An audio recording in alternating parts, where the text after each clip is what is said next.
चुनावती शहर की सन पीछे हटेगा। भले जंग में सर कटे बोटी बोटी, अरे यमल पीर बाका वही न रहेगा। पिया से रजो दूध माँ का अब न रहे, अरे सबर बीच सरिता पायब उसी का। अरे भले जंग में सर कटे बोटी बोटी, अमल पीर बाका वही न रहेगा।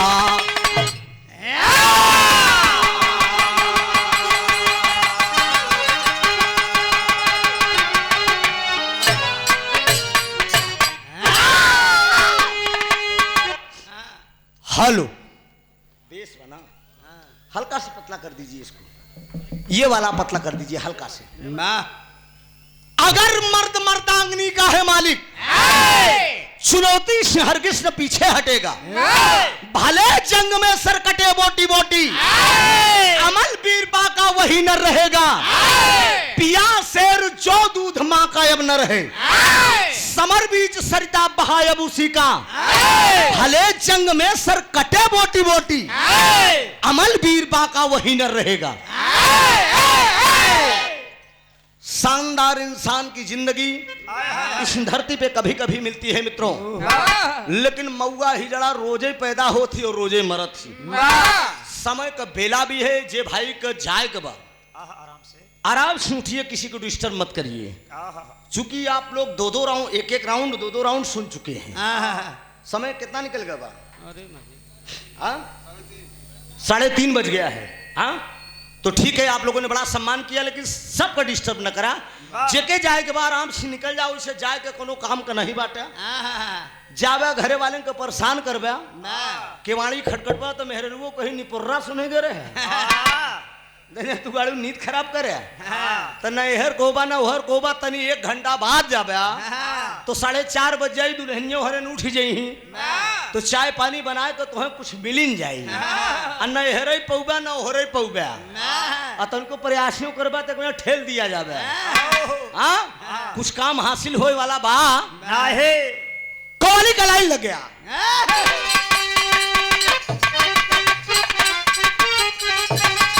हेलो हेलो हेलो, एक कविता तोरे की नहीं कोनो एक ही मंचली लड़की रही। सुना, हमारे की नहीं कोनो मंचला लड़का रहा। यानी अर्थात कहने का मतलब प्यार ये उम्र, सुनिए कविता, प्यार कभी जात पात नहीं देखता है। नौजवानों सही कह रहा हूं ना, हमारे विराट सुनने से कितना नौजवान दीवाना होती। प्यार उम्र नहीं देखती। प्यार कब किससे हो जाए ये देख ले। कई लड़कियां का महतारी रही हूँ, सीमा हैदर, कई लड़कियां 4 लड़कियां 3-4 लड़कियां का महतारी 7 समुद्र पार पाकिस्तान से चली जाए। हिंदुस्तानी मर्द नहीं पतरे के, लेकिन खेला बढ़िया खेलावत थी। वो लड़का एक दिन मुलाकात हुई और कहता क्या है, क्या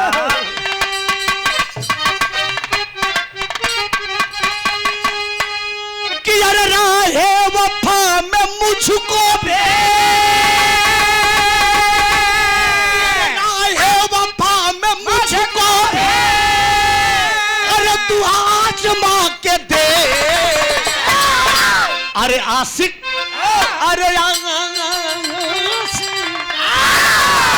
आशिक हूँ तेरा जाने जा, अरे आशिक हूँ तेरा जाने जा, तू अपना बना के दे।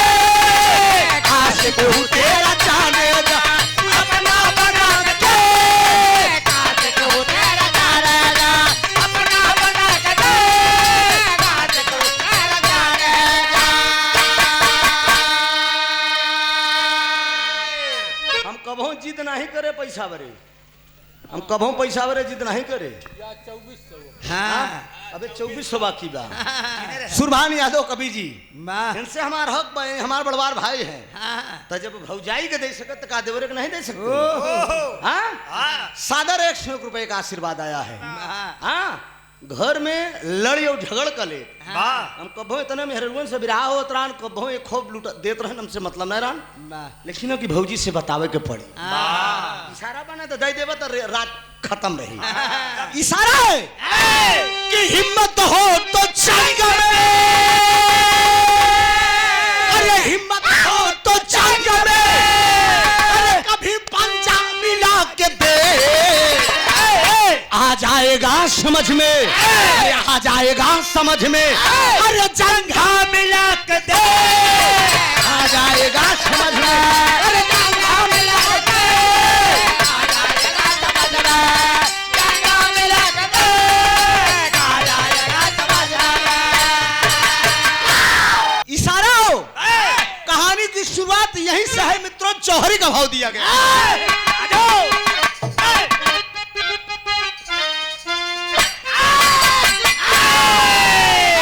अरे गढ़गौरा के अंदर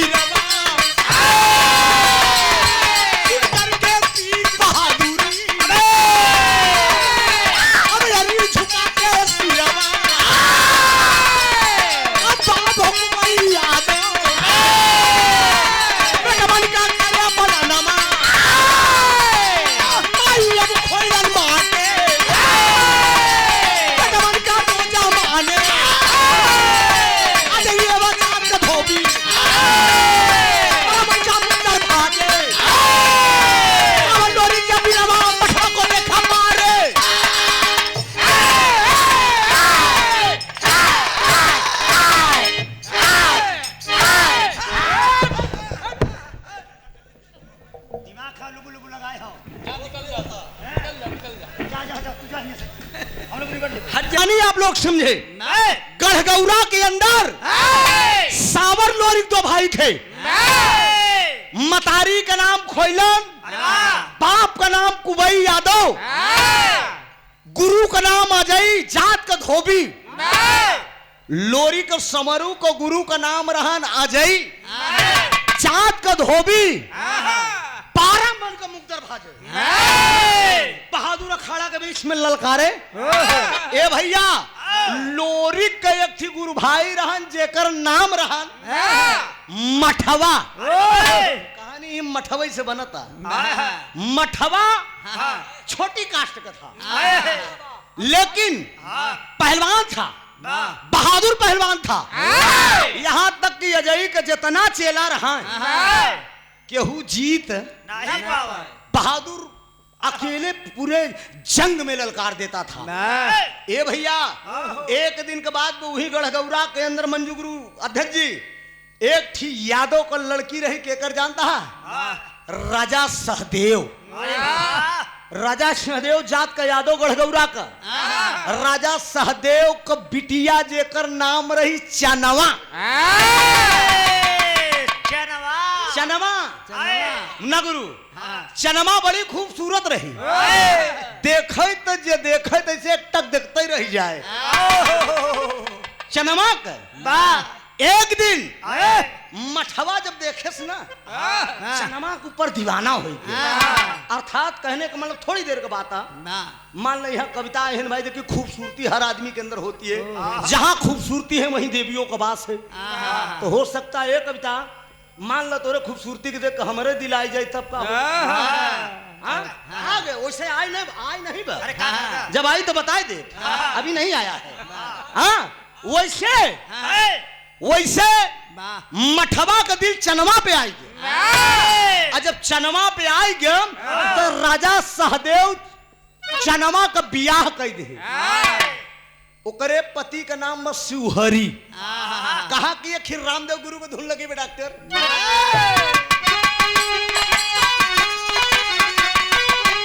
अरे वाह वाह अध्यक्ष जी, इधर का स्वर्गीय रामदेव गुरु गाँव है। हमारे बाबूजी अपने जमाने का गवैया आज भी मेरे पिताजी हैं। बतावा कहा रामदेव अगर बिरहा गाँव है, बीर रस के हिजड़ा जमन रहा वो तलवार लेके तैयार हो जाए। रामदेव गुरु को लाइन बल लही जाए तो शेर नहीं सवा से। अरे झूलनिया के पुरमा, झूलनिया के पुरमा, अरे टूटल ये राजा। अरे झूलनिया के पुरमा, अरे टूटल ये राजा। जमनिया से गड़िया छूटल ए राजा, जमनिया से गड़िया छूटल।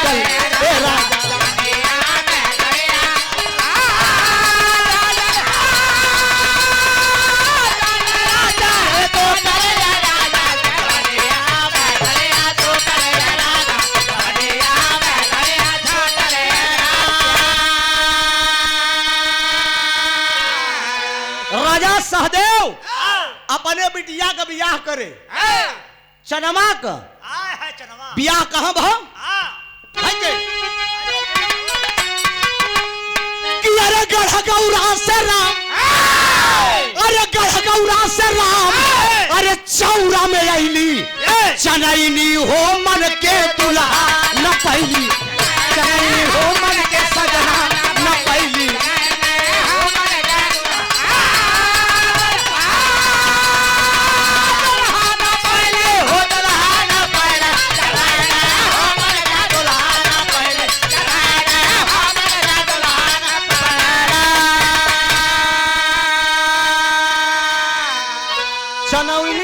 चनमा को जोगे मन का दुल्हा नहीं मिला, मरद मन का नहीं मन्नू गुरु मिला। शिवहरि नाम था, शिवहरि रहले पुरुषार्थ विहीन हो। पुरुषार्थ, पुरुषार्थ का मतलब अर्थात बिरहा पढ़े लिखे लोग भी सुनते हैं और अनपढ़ लोग भी सुनते हैं। बिरहा मतलब हर भाषा में कलाकार को बताना पड़ेगा। नपुंसक यानी तीनों फेस में लाइन नहीं थी। हाँ सुनता ना मर्दे, ए ढोलक मास्टर, ओए तीनों फेस में लाइन गाए कविता। शिवहरि रहले पुरुषार्थ विहीन हो, अरे गोरिया मिलल बाटई बड़ी नमकी,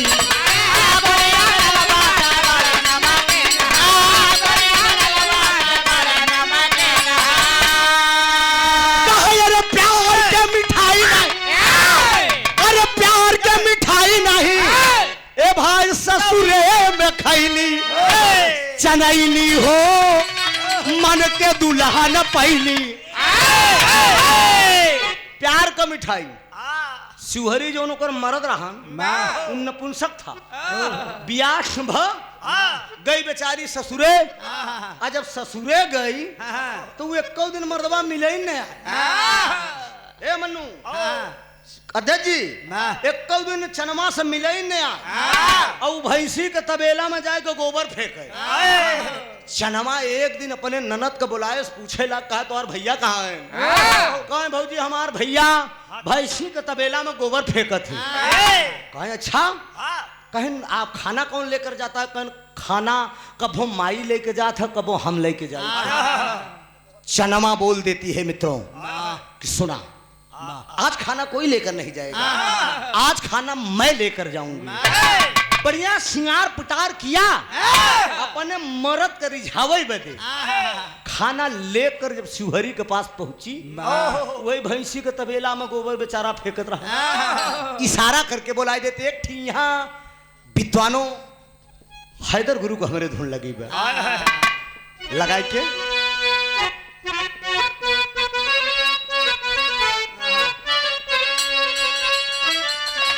ये हैदर गुरु हमारे गावत रहे। एक आस का दीपक अरे बूझ गया, चौदिस फैला अधियारा। ये उस्ताद का लाइन है हैदर गुरु के बारे। हैदर गुरु जहां रहिए आप स्वर्ग में उच्च स्थान मिले, ऐसा कलाकार इस धरती पे नहीं पैदा होगा बाबू। कलाकार तमाम होंगे लेकिन कोई हैदर कहाने वाला नहीं। हम भी उन्हीं की शाखाओं के निकले हुए कनकी हैं।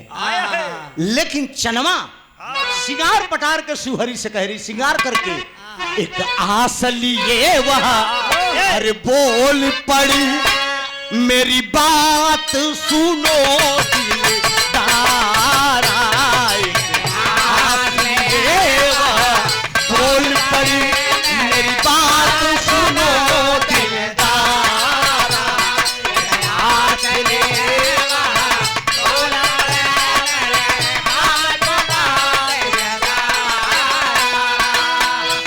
मैं ऊब गई हूँ अब तुमसे, मैं ऊब गई हूँ अब तुमसे, नादान पलम हमारा। आस लिए वह बोल पड़ी, मेरी बात सुनो दिलदारा। आस लिए वह बोल पड़े, मेरे बात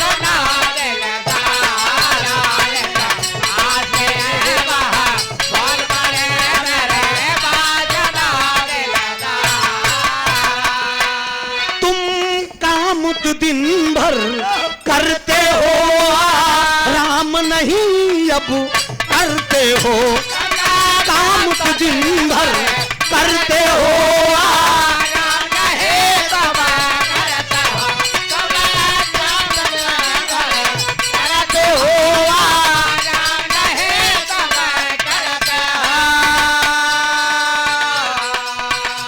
मैं उब गई हूँ अब तुमसे।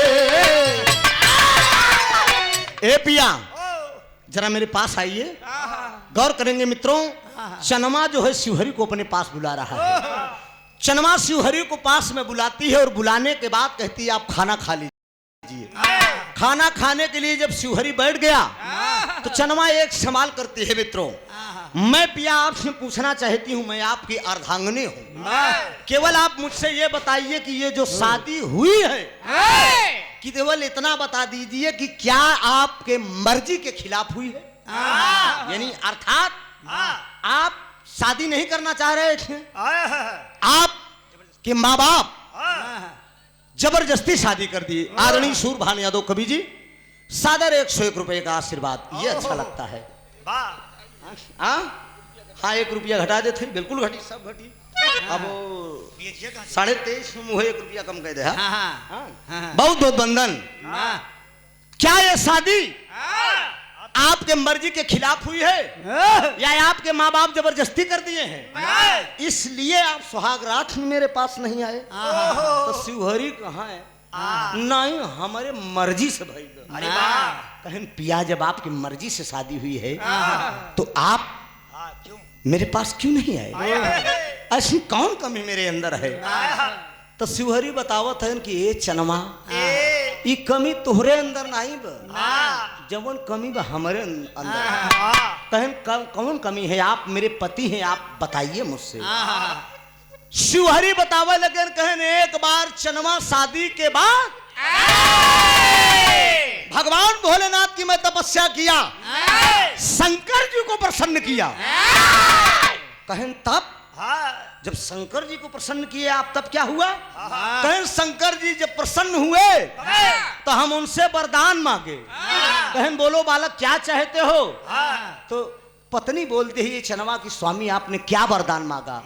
कौन हम यह वरदान मांगे हैं कि हम जितना चाहिए, मंजू गुरु थोड़ा कड़वा लगेगा सुनने में, लेकिन लुरिकांड में ये प्रमाण मिला, हम जितना चाहिए मन चाहा अपना बढ़ा सकूं, अंदर समल्ला जितना चाहिए ये शिवहरी मांग लिया भगवान भोलेनाथ से। भगवान भोलेनाथ वरदान दे दिए कि जाओ जितना चाहोगे उतना बड़ा कर लोगे, लेकिन अधर्म का काम करोगे तो ये जान लो जी कि मामला गड़बड़ भी कर दूंगा। कहन तब पिया आपने किया क्या? कहन सब काम तो ठीक करे चनवा, लेकिन जहां हम सुंदर मेहरारू देखी ना कविता, जहां सुंदर मेहरारू देखी वही हम बढ़ाव शुरू कर दी। मन चाहे एकदम बस खाली बढ़ाऊ करी। कहन भगवान भोलेनाथ फिर प्रकट हुए, अब बोल दिए कि शिवहरी अब तुम गलत कर रहे हो, जाओ मैं तुझे श्राप दे रहा हूं। तोरे तीनों फेस में लाइन गायब हो गई, हवाई करंट। कौन तब से हम नपुंसक हो गए, टहरत है ऐसे भैंसी के तबेला में गोबर फेंकत है। ये छनवा तू इतनी नीमन बाडू हो, इतनी सुंदर बाटू, तू कोनो दूसर बियाह कैले कोनो बढ़िया मरद देख के। चनवा सोचत भी कि बारे मरद लौट के मेरे मुकद्दर के मालिक जरा गौर करेंगे। आप ही लोग इस धरती पे अगर त्रिभुवननाथ किसी से डरता है, गवैया से थोड़ी कम डरी थी कविता, नहीं हो चाहे गवैया हो चाहे गायिका हो, इनसे कभो नहीं डरी। खाली बोले ये समूह हो बस, का गऊबू का बतलाबू, जितना बतलाबू 2 मिनट में बिगाड़ दे। इस धरती पे अगर किसी को मैं डरा हूं तो सिवाय अपने माँ बाप, अपने गुरु, अपने कवि और ये जो हमारे मुकद्दर के मालिक बैठे हुए हैं, इन लोगों को जब मैं पाता हूं तो मैं अपने माँ बाप को भूल जाता हूं। सबको भूल जाता हूँ, पूरे परिवार को। मंदिर जब जाबा तब दर्शन होई, मस्जिद जब जाबा तब दर्शन होई। भगवान मंदिर में बैठा है ना, लेकिन आप सब कहाँ मिलबे बाबूजी? आप सब चला जाबे अपने अपने घरे तक, कहाँ मिलबे? यहाँ से आप सब देवी देवता से बढ़ के हमारे ये भैया चनमा सोचत बे की बार तेरी मन से धूकी तै नपुंसक हो गए, भोलेनाथ का वरदान लेके लौट के आती है। उस सोचत बे कैसे बढ़िया बादशाह मर्द घरे न रहा है, पर्दा अंदर बात बात देती, ये सच्चाई बोल रहा हूँ केवल भैया। मर्द अगर घरे न रहा, कविता मर्द घरे न रहा तो देखा मेहरारू सिंगार जवन असली अपने खाली मर्द पे निर्भर रही, हाँ फुसुक का चलाए। अब बाकी रहा कैसे जान ला, फुसुक का चलाए, बुलुक करो मैं खड़ी हूं तो बोड़री टो, हाँ समझा? अजमन तनी हर और राठ एड़ी ओड़ी मुने रहा थी, आप एकदम धोती लटकौआ पहने थी। मेरे दोस्त मेहरारू चनवा सोचत कि मरण नपुंसक हो गया, अब हम रहिल का करब? ऐसे बढ़िया बा हम नैहरवई में रही, कहो का करे कि यहाँ रही का के हम चूल्हा में लगाओ? पंचदेव कहाँ गया? का करब चूल्हा में लगाओ? खाली लइके काम को हो चाहिए। ए बाबूजी चनमा लौट के आती है, अपने मैके की तरफ जा रही है। ऐसने में जब लोरी को गुरु भाई रहन मठवा, आय हाय रे मठवा बहुत चाहत रहन कविता, इतना चाहे ए कविता, इतना चाहे बाप रे बाप पगली ये न देखा कर हम घायल हो जाती, करंट मारे जागे मगर रूमने पनपनाए अबे हमारे बड़ा सरवा एनर्जी बा। हाँ हो सब भर निगाह ना देखा करो तो निगाह हटा ले वगैरह, एक बार की देखो तो गड़बड़ाई जाए भाई। ए बाबू बीपी हमारा बढ़े लगा था ना यार। चनवा का जब मठवा देखे कैसे कि मठवा बहुत चनवा का चाहत रहन भाई, चनवा वो अखाड़ा पर रियाज मारे मठवा भोरे में जात रहन, मन का शरीरी चनवा चली जात रही। मठवा जब देखे तो निगोटा उंगोटा फेंक दे,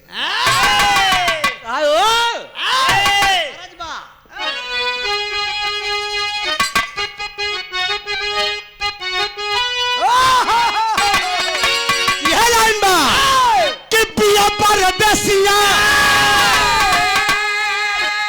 पिया परदेसिया न भावे लगनवा, अरे पिया ही बनल बा से जारी, अरे मोरी उड़ी उड़ी जाला अचरिया।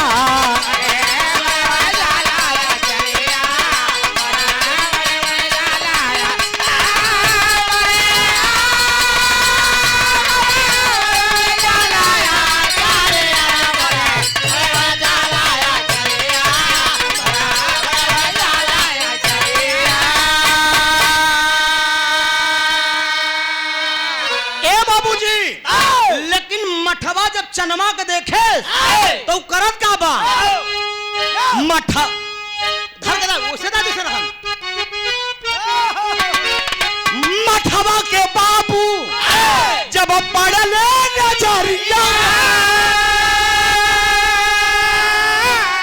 अरे सोच मन के भितारी यार लिया ए भी चनवा गुजरिया लिया, ए भी चनवा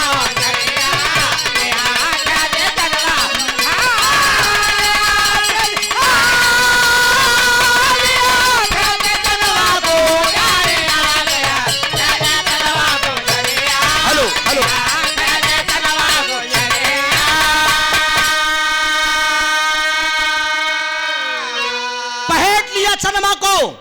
चनमा आगे आगे भागत चली जात, पीछे पीछे मठवा पहेटे बा।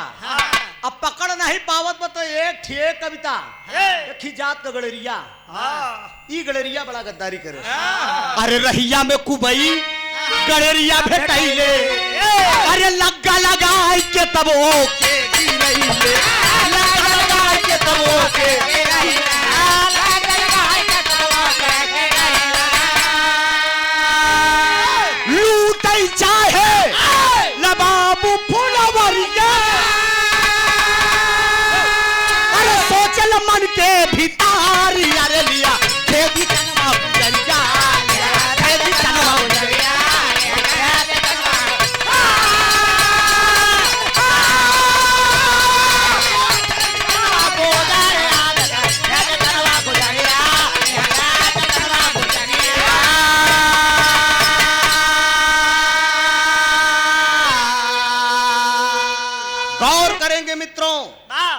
चनमा को जब देखा मठवा अकेले पहेट लिया, पकड़ लो इसको, इसके साथ जबरदस्ती करना है। मैं कब से ये कभी मछली मेरे दांव में नहीं फंस रही है यार, इसको देख के मेरा नयन कब से घायल है। हाँ ये लेकिन सारी आजकल इधर उधर बता रही है, मेरे कब्जे में नहीं आ रही है। मौका बढ़िया मिला है, पकड़ लिया जाए राजा सहदेव की बिटिया चनमा को।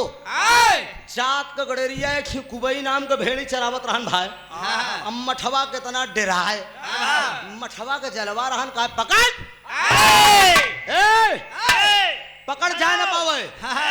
अरे बाप रे बाप, पकड़े की इशारा करता कुबई गडरिया उठा कर लगा पटके तड़ाक घिना। जब लग्गा पटके भयवा तो चनवा वहीं में अधे जियरस की लग्गा मरज की, जब गिर गए तो मठवा पहुंचा कहा ओ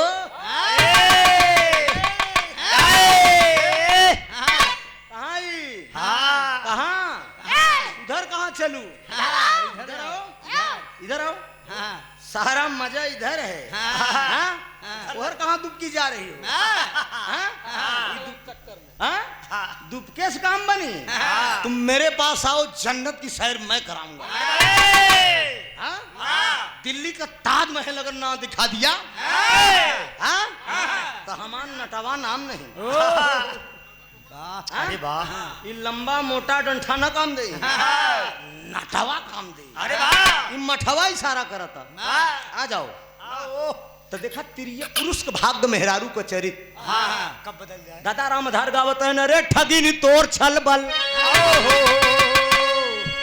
अरे ठगिन तोर छल बल हम न सोहाय, रे ठगिन तोर छल बल। हर युग में मन सेदू को ठगे हैं ना, हर युग में। कविता एक नारी आप भी हो, आप ही की बात मैं नहीं कर रहा हूँ। ये जब मृतलोक पे जब तू सब आवई लगी रहू, मेहरारू जब आवई लगी रहे तो ब्रह्मा जी से कहन हमारा सम्मान कैसे हो, कहन सबसे उत्तम आपका सम्मान होगा।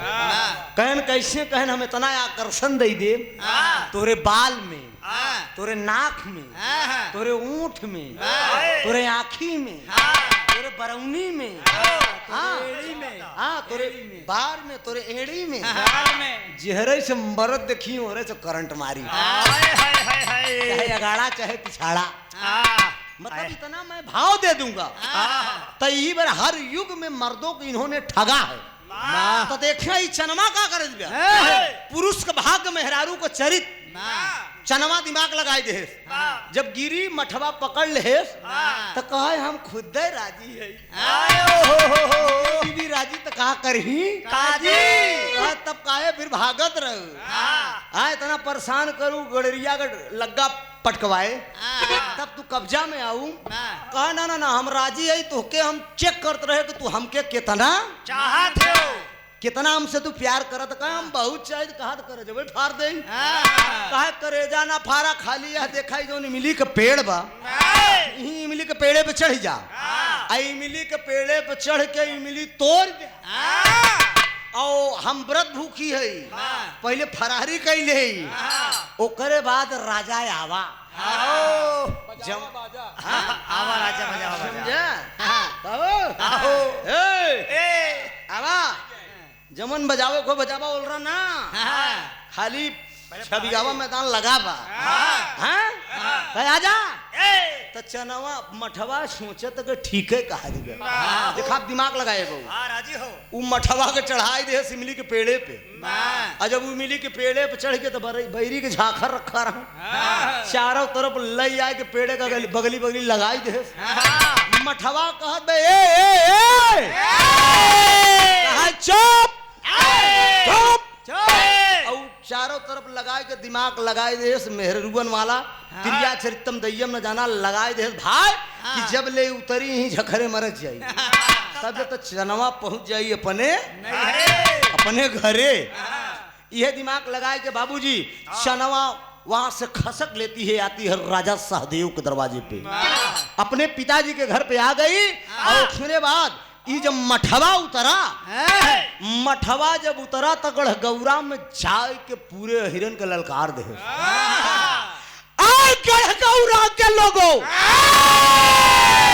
आज से ठीक 8वें दिन ई चनमा का डोला मठवा के घरे जाई नहीं जौने अहिरे के चांगी में जोर होई तो हमसे लड़के डोला वापस कराई दी। खबर लोरी के पास गई। लोरी के पास जब गई बाबूजी, इसी बीच में कहानी भी करीब है, इसी बीच में एक होली का पर्व आ गया। अध्यक्ष जी, होली का त्योहार आया हिंदू धर्म का। जब होली का त्योहार आया तो राजा सहदेव की पिटिया अंटा पर खड़ी बके चनवा अब पूरे हिरन का चैलन मठवा दे दे बा और लोरिक वीर अबीर लाई के गढ़गौरा के अंदर मिलत मिलत मिलत मिलत मिलत मिलत अपने मन कर मठा चनवा का लगे पहुंचे। चनवा दूरे से अंटा से देखा तो जब जरा गौर करें यहाँ पर भाव मिल रहा है। मठवा चनवा को चाह रहा है लेकिन चनवा नहीं चाह रही है। चनवा के चाहत बा लोरिक, लोरिक के चाहत दे। यहाँ एक ही तर्ज लगी बे डॉक्टर।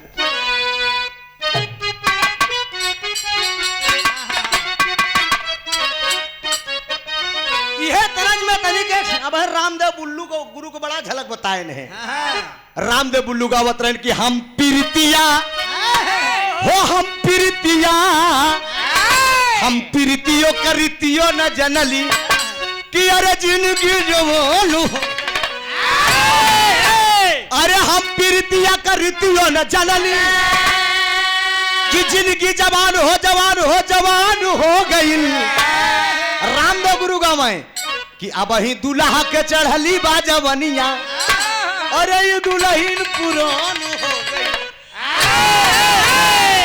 ए भैया अब ही दुल्हा को हमारे चढ़ली बाजवनिया, अरे ये दुल्हन पुरान हो पुरान हो पुरान हो गई। अब ही सजिए पे, अब ही सजिए पे आई के बैठली, अब ही सजिए पे आई के बैठली ई गोरिया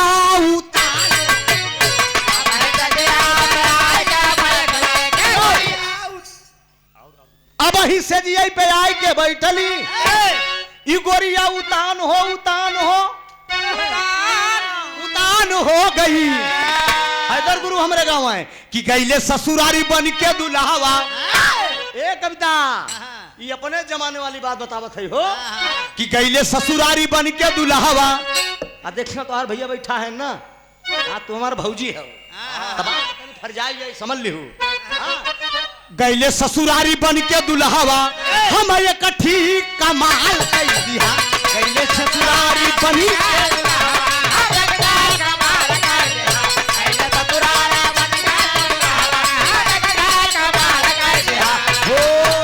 ए सूरभान जब हम गए सन 2000 का बात आ 19 अप्रैल, देखिए शादी का डेट हमें याद है सन 2019 अप्रैल मेरी शादी हुई थी। याद है। और क्यों नहीं, अरे 20 अप्रैल का वो था।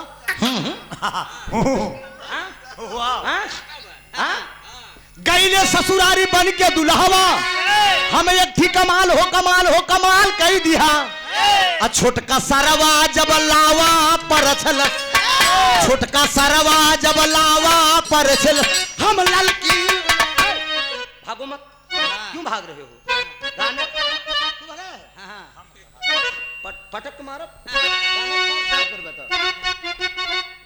छोटका सरवा गईले ससुरारी बन के दुल्हावा हम एक थी कमाल हो कमाल हो कमाल कह दिया। ननका सरवा जब लावा परछल, छोटका सरवा जब लावा परछल हम ललकी रुमाल दई दिया।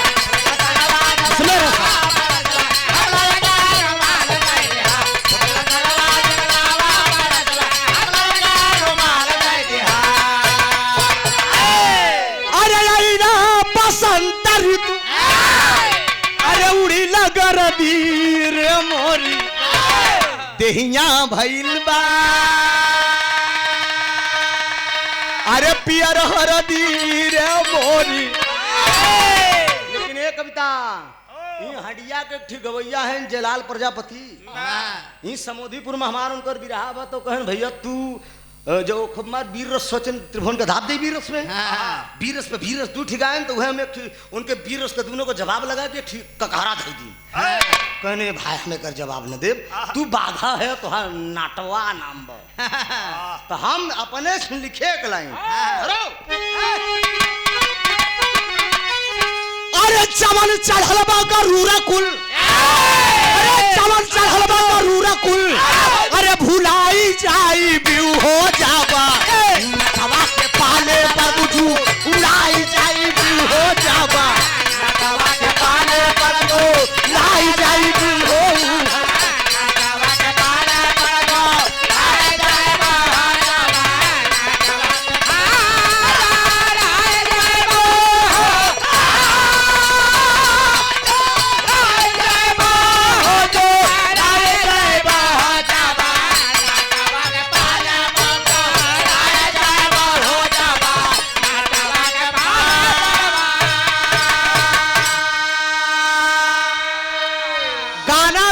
करीब है मित्रों 5-7 मिनट की कहानी बचाई है जरा गौर करेंगे आप लोग वीर लोरिक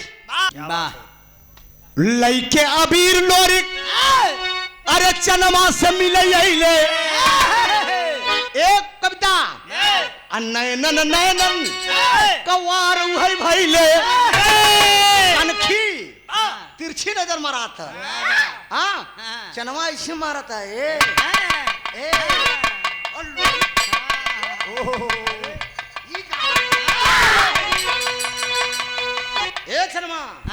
ऐसा न करा पहले अबीर लगावे तो कल नावा बल्टी में भरे बर रंग उठाए कर लोरी के ऊपर डाल दे अपने मन का मीत पाएगी प्यार प्यार बहुत अनमोल चीज है साथियों इस प्यार का कोई मोल नहीं है भले बांधले कोई दरिया का पानी भले बांधले कोई दरिया का पानी मगर ये जवानी बांधी न जाए मेरा दिल दीवाना है ये सनम तेरे ऊपर अरे ये खुदा भी झुका है इस जवानी के आगे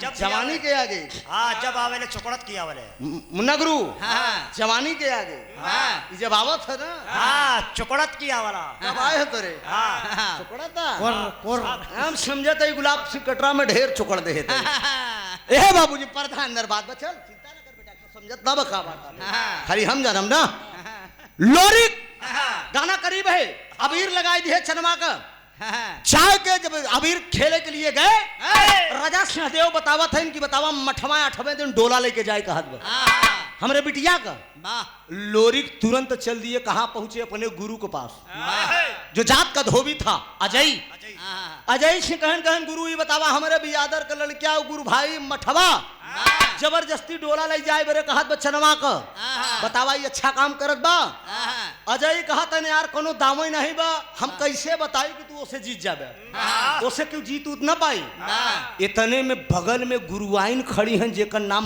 विजयवा विजया गुरुआइन खड़ी है कहन लोरिक ललकार के कहन गुरुआइन अरे वो दिन भूल गया बड़ी लोहा का लड़ाई लड़के तोहार डोला ले आए है गुरुआइन का सुन बचवा सुन सुन सुन सुन पापड़ का लाइन लगी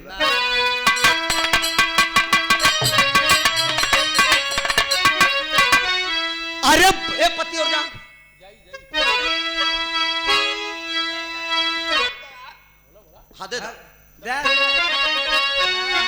अरे बहुत बड़ी गुरुवाई तौने छनवा खुनवा सुलगलना अरे बहुत बड़ी गुरुवाई तौने छनवा खुनवा सुलगलना अरे जाके मरिया मठवा के तू छनवा खुनवा सुलगलना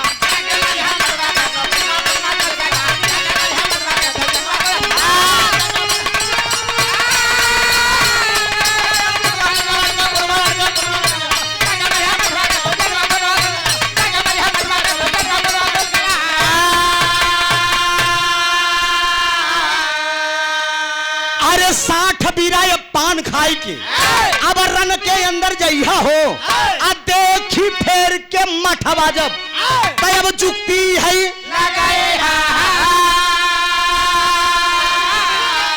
अरे देखी फेर के पैरी जब नया नवा खून खुनवा सुलगेला आ झट से काटा मठवा के उहई गरदनवा खुनवा सुलगेला।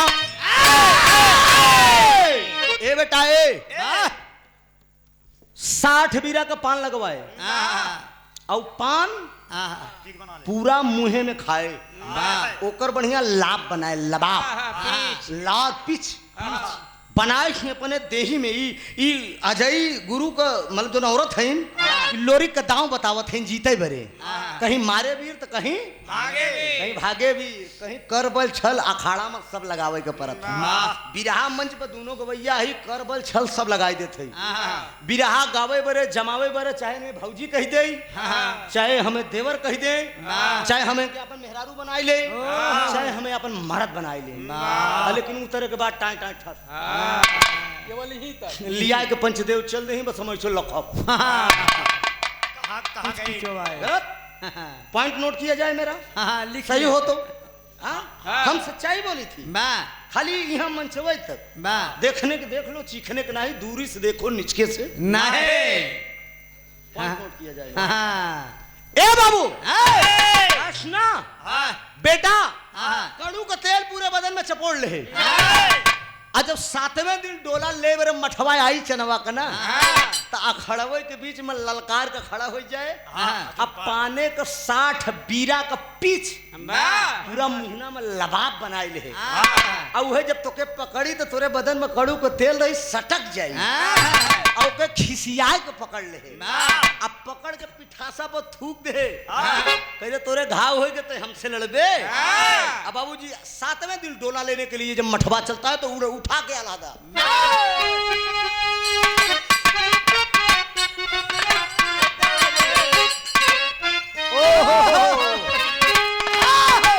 अरे लोरी के लौरा मठवा में अरे होला जब लड़ैया अरे धरती का गरदा बाबू उड़ैया समा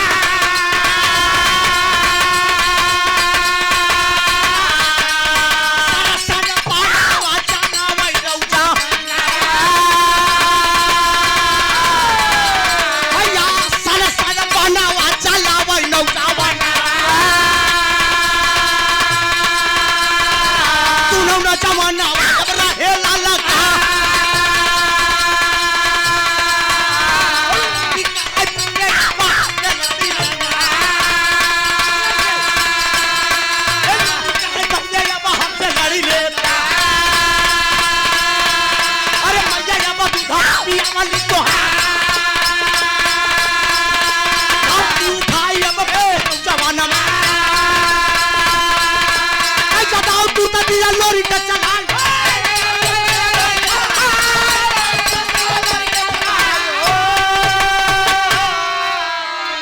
अरे मठवा के उठाई के अरे लोरी का नौजवानमा तुरतैयब घुरवा में दिहले बहाय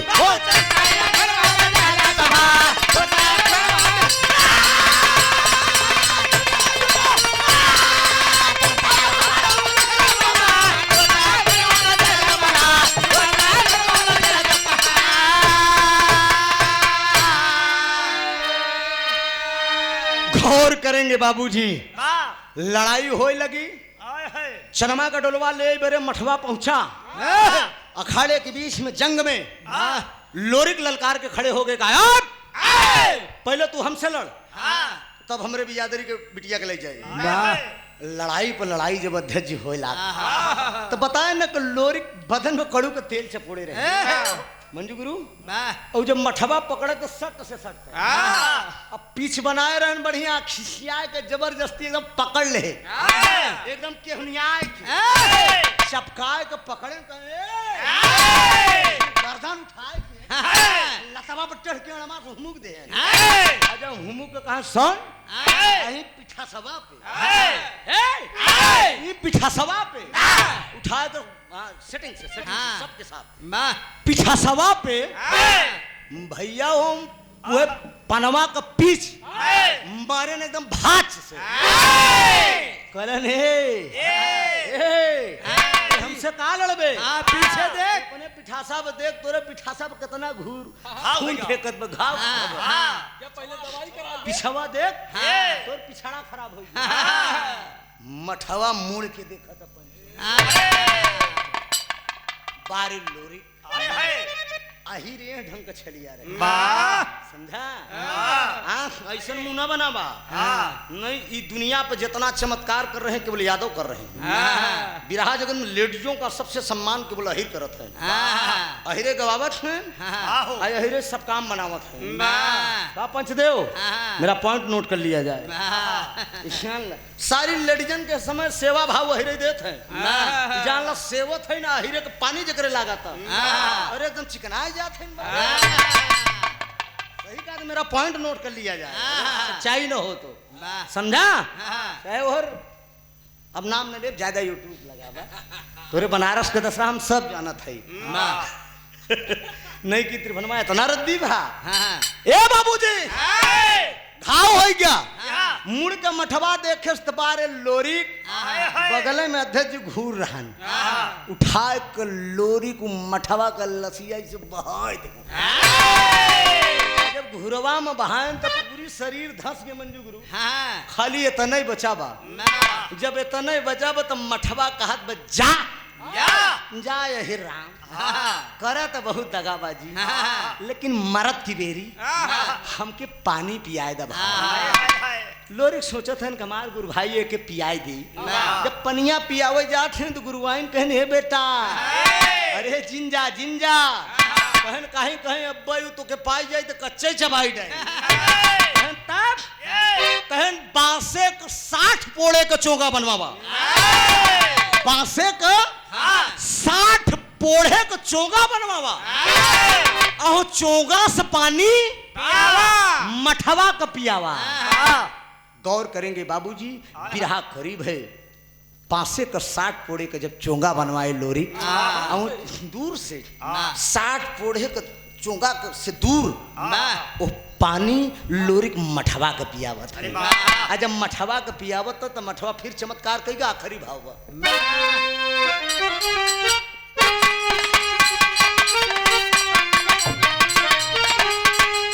अरे मरी गवा मठवा अरे मरी गवा मठवा अरे पूरा बसवा चबाए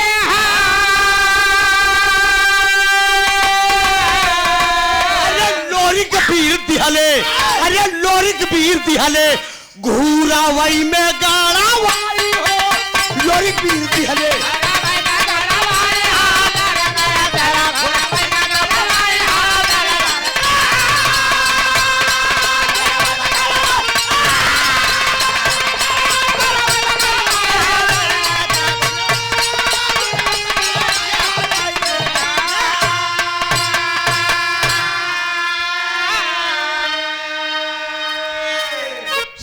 पोड़े का चोंगा बादशाह का पूरा वो मठवा चबाई के लोरी का मरते मरते इस मेरे विरहा में एक प्रमाण निकल रहा है मेरे विरहा में एक प्रमाण निकल रहा है मरते मरते इतना केवल शीश उसका दिखाई दे रहा है मरते मरते अपने समाज के लोगों से एक बात वो कह के गया अरे मेरे समाज के लोगों जरा याद कर लेना किसी की दरवाजे पे जाना यह यादव जी दुबे जी खान साहब ठाकुर साहब पांडे जी केहू के दरवाजे पर जाया घूर पांस उठावे बदे तो सिर पर मत उठाइएगा इसलिए सिर पे अगर उठाओगे तो ये पांस और घूर नहीं जीते जिंदगी आप अपनी मैयत उठा रहे हैं तब ऐसे हो जाहिर बाटे बाबू सारी दुनिया अफे कहीं ना चमार घूरा सुना ये कौचू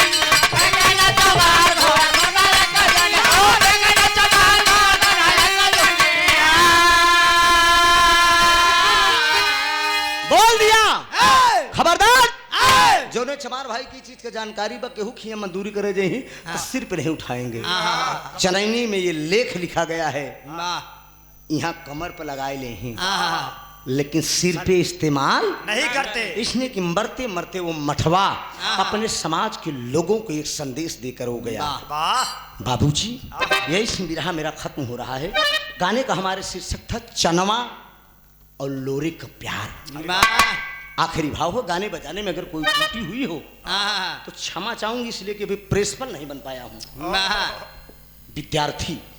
भले 10-11 चेला गावत बजावत है, अलग बात बा, लेकिन जनाब हैदर अली गुरु जी एक बात समझाए कि बेटा जिंदगी में विद्यार्थी बन के भी रहा करना, प्रिंसिपल बनने की कोशिश मत करना, नहीं तो अहंकार इस धरती पे सबसे बड़ा विनाश का विनाश। तो आपके जनपद का एक छोटा मोटा कलाकार हूं, कोशिश किया हमने आप लोगों को एक लुरिकांड में बांटने का। स्वामी गीतानंद अनंत भय भुल्लूर तद दिए को तारी,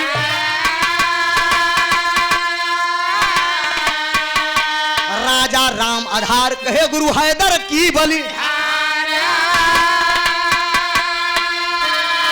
अरे मोरे राम सागर से सरिता हंस के जब मिली, याद